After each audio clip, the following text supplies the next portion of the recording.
Hello guys, namkelekile nonke kwezi Chisaphe Entertainment Channel, Izingane Zesithembu Season 2, Episode 2. Bethunana last week bendinithembisile uba ndizobuyela kuni ndinibalisele uba utheni uVuyokazi emithingini. Episode 1 uphele uVuyokazi elenda eDurban nefamily yakhe beze emithingini kulo mpumelelo. Yesterday uVuyokazi uyishubise kakhulu kula meeting. Uvulile umhlangano wathi, silapha namhlanje kuba ndifuna ukwazi uba uthetha ukuthini xa usithi uzotshata ivirgin. Ndifuna ukuqonda uba kwenzeka ntoni. Waphendula umama kaMpumelelo uShibase wathi, ubuza uMpumelelo noba ubuza thina abazali bakaMpumelelo. uVuyokazi wathi, ndinibuza nobathathu. That is, uVuyokazi ubuza uMpumelelo, ubuza utata kaMpumelelo uMthombeni kunye nomama kaMpumelelo uShibase. Uthi ke uVuyo, into eyenza uba nani nina zi-parents ndinibuze, it's because uMpumelelo lento wayeyithetha nani. Wajonga phantsi uMthombeni, wabile wamanzi xo, i-aircon wayivula yonke. Ngelo xesha unikina intloko, ndaqonda uba uthi vuleka mhlaba ndingene, phikwaphike umhlaba kaThixo, wabe uvalekile kungekho nencinci intunja angazifihla kuyo. Wathi uVuyo, andinikhuphi tu, uMpumelelo wayehleli nani xa wayethetha obu bubhanxa, esithi he is still assessing the situation.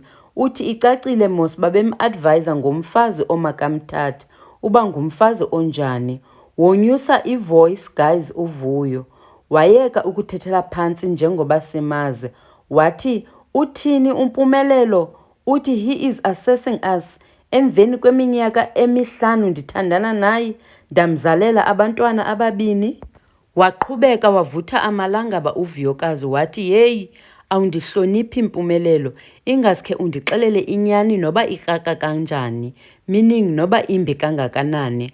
Wabuza uShibase uba wathethana noMpumelelo emveni kokuba uve le nto wayivayo. uVuyo wathi, ndamsendela imeseyiji ndathi, njengoba sele udisayidile ukwenza into oyifunayo, that is le yokutshata nevirgin, qhubeka, mna ndi-out ngebheyili kule nto yakho.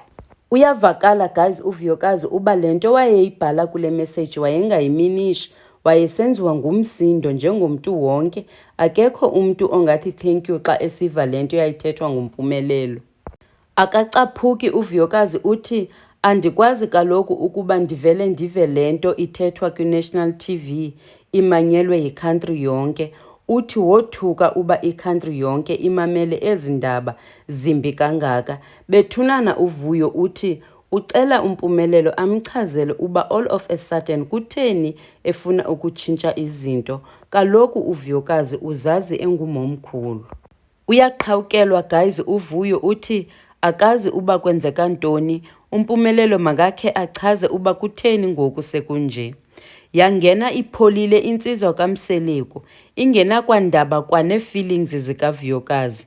Yathi, le nto lena ihambisana nalesi sisho esithi, uVuyo ubuza ibhasi ibhaliwe, uyazazi uba ngekhe abe ngumfazi wam wokuqala. Kwashwaqa kuShibase kwakubi etafileni. Emveni kokuba uMpumelelo eqine isibindi, wayithi bhadla inyani ecingwa yintliziyo yakhe. Zikhona zonke ii-parents. Le ingutata kaMpumelelo ithule tu ngathi ishokhwe ngugesi. Uthi uMpumelelo, Vuyokazi, ndinezizathu zam njengendoda ezindenza ndingakwazi ukukwenza umfazi wam wokuqala. Le nto owayibonayo nowayivayo nguhafu webali. Usazobona kuzophelela as the time goes on. Iyo guys, kwaze kwakubi wahliphilika uVuyo efuna ukulila. Wathi, ayikho into endingayenzanga, ndizama ukukubonisa uba ndingaba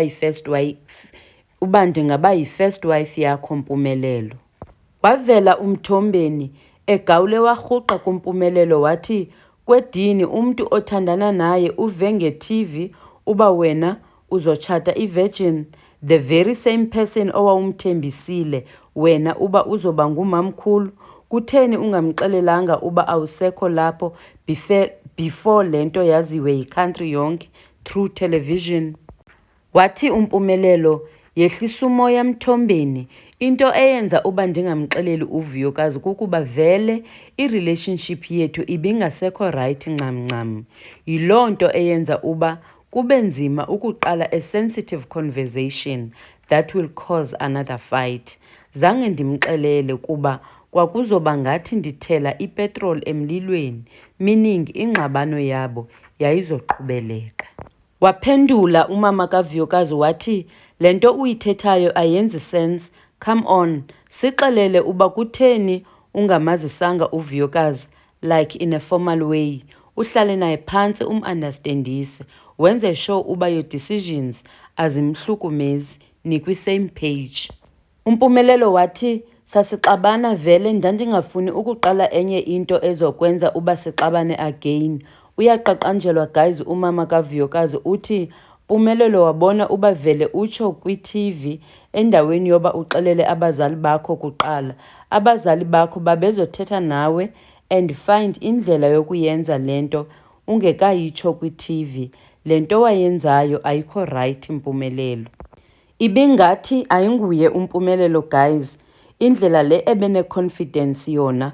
Uthi kudala e-patient, akazukwazi ukuthetha into eyi-1 kude kuphele u-5 years. UShibasi uthe uba ambone uMpumelelo uba ubaleka nenyani, wathi phendula umbuzo Mpumelelo, utsho uba uthetha ukuthini xa usithi ngeke ukwazi ukumenza i-first wife yakho uVuyokazi. Wathi qala apho usichazele, enzela uba wonke umntu a-understande. Uthi uShibasi, Mpumelelo, the virgin path is the main problem here. Yile nto yenza uba ungamenzi umfazi wakho wokuqala uVuyokazi sele enabantwana bakho ababini.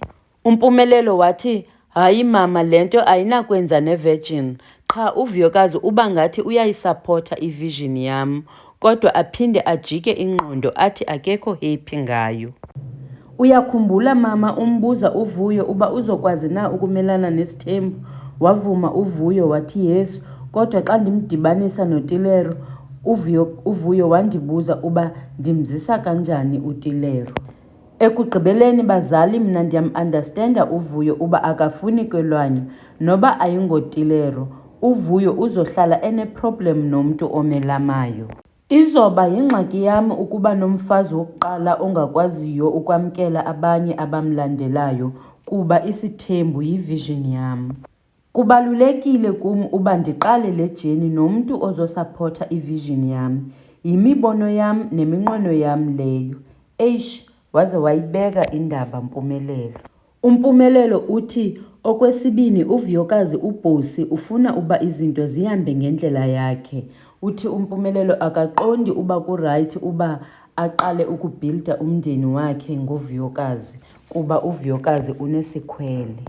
uVuyokazi on the other side umangalisekile uba ungamthanda kanjani umntu ugqibe ungamkhweleteli. Anyway uthi ifemili yakhe ifuna uba makashiye phantsi obububhanxa bale relationship ayozikhulisela abantwana bakhe yedwa. uVuyo uthi abazali bakhe xa bejonge uMpumelelo bazibonela kwamfana ungekho responsible ngobomi. Bethunana uVuyo uthi kuyacaca uba all along bendilinde into engekhoyo. Kunintsi guys yiwishiwishi ngoku entloko kaVuyo, kuyawilizela. Uthi okokuqala uMpumelelo akamhloniphi, ngoku uluze isidima sakhe. Uconsent ngoku uVuyokazi ngabantu uba bazothini, uconsent ngedignity yakhe uba kuzokwenzakala ntoni ngayo. uVuyo uthi akakhumbuli nenye into entle eyakhe yenzeka kule relationship angade athi uyihlalele, uyinyamezelele ukugezelwa nguMpumelelo. So uVuyo uthi ugqiba ngelithi uba ngaba uMpumelelo uthatha omnye umfazi as i-first wife yakhe, yena Vuyokazi uyaphuma ebomini bukaMpumelelo. Kwaze kwashuba guys, uMpumelelo is not apologetic, udityiwe, uphelile kukulawulwa nguVuyokazi. Kahle kahle guys, into ebandise uVuyokazi kukuba bhosi nokuba jealous. Masingaqhathani. It is what it is guys. Please share your views on comment section, like and subscribe. Bye.